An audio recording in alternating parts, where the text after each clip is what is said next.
Welcome back to Real Talk. I'm your host, Tori Champa, and we're back for a second season after a short hiatus. So we're going to be doing something a little bit different today. We're going to be reviewing 3 films that came out either prior to our hiatus, during our hiatus, that were up for a Golden Globe or an Academy Award, or both. So the 3 films we're going to be reviewing today are American Hustle, The Wolf of Wall Street, and Saving Mr. Banks. So let's get started. So the first film we're going to be reviewing today is American Hustle, starring Christian Bale, Bradley Cooper, Amy Adams, and Jennifer Lawrence. And it's a film that explores the basic human nature to want to come out on top.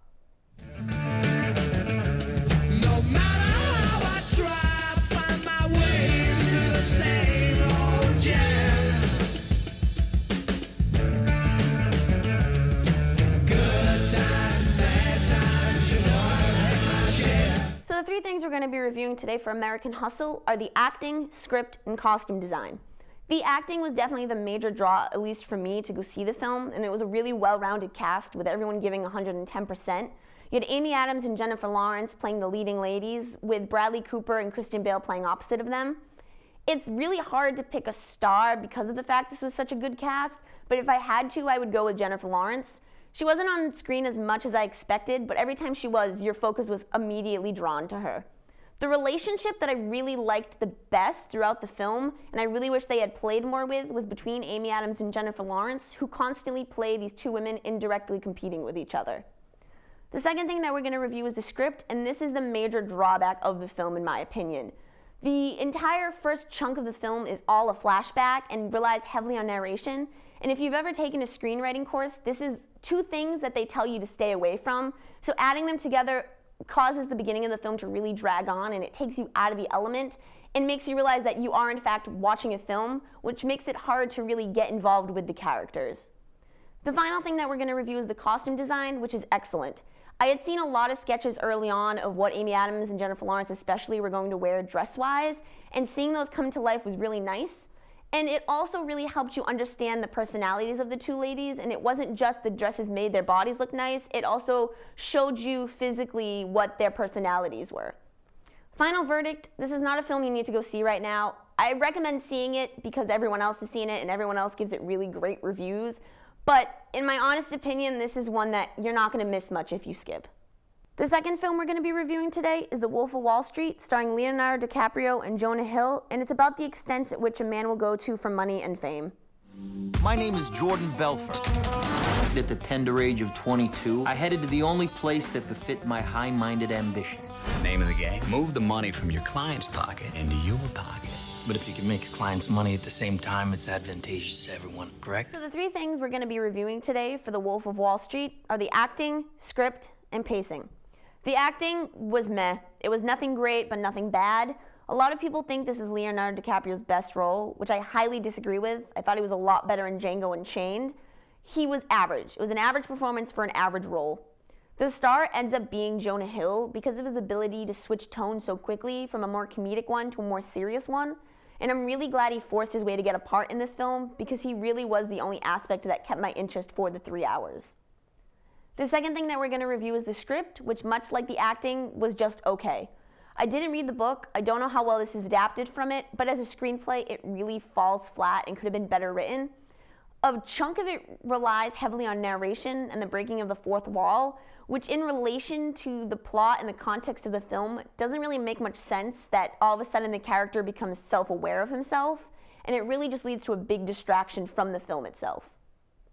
The final thing we're going to review is the pacing, which is awful. The movie did not need to be 3 hours. It easily could have been cut down to about an hour and a half to 2 hours. There's a lot of drug use, a lot of sex in it that really wasn't needed. If I had wanted to watch a bunch of adults act like idiots and do drugs and have sex and get drunk, I could have watched Jersey Shore and just stayed home and saved myself 3 hours and saved a lot of money. No reason the film needed to be 3 hours, and it was a major drawback, and it really did end up being a bore for most of it. Final verdict, skip it. Don't see it. I know a lot of people will disagree, especially with Leonardo DiCaprio just winning the Golden Globe for his role, but there's no reason to sit through a 3-hour movie like this. So the final film we're going to be reviewing today is Saving Mr. Banks, starring Emma Thompson, Tom Hanks, Colin Farrell, and Paul Giamatti, and it's about the backstory of the author of Mary Poppins and the making of the Disney classic. I know what he's going to do to her. She'll be cavorting and twinkling. You can't take the film unless you grant the rights. Damn. Now, let us begin.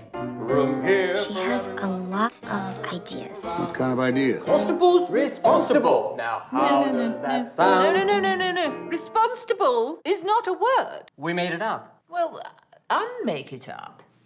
So the three things we're going to be reviewing today for Saving Mr. Banks are the acting, script, and use of music.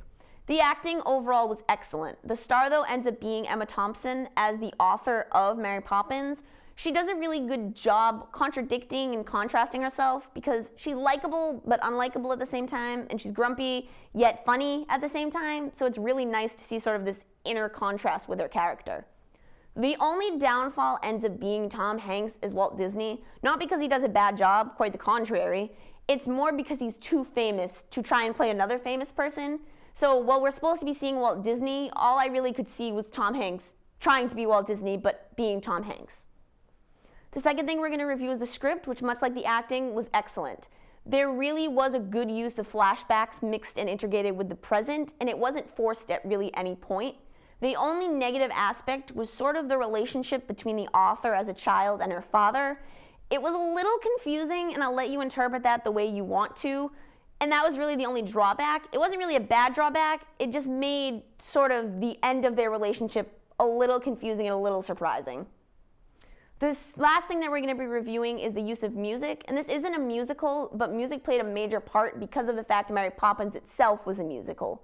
I really liked how they showed her grumpy nature really contrasting with the music of Mary Poppins and how against it she was, especially trying to give the rights to Disney, who was known for musicals at the time. They also did a really nice job using the music from the present in her flashbacks. And there's one scene in particular where her father is actually speaking the same words that are used later on in one of the songs. And while it seems like that could be really poorly done, it actually is really nice and really fits well. And instead of being campy, it really shows the serious tone of the past versus the more goofy tone of the present, and it contrasts itself really well. Final verdict, go see the film. If it's still in theaters, go see it there. If not, rent it. It's actually really disappointing this wasn't nominated for more awards because it really deserved more credit than it got.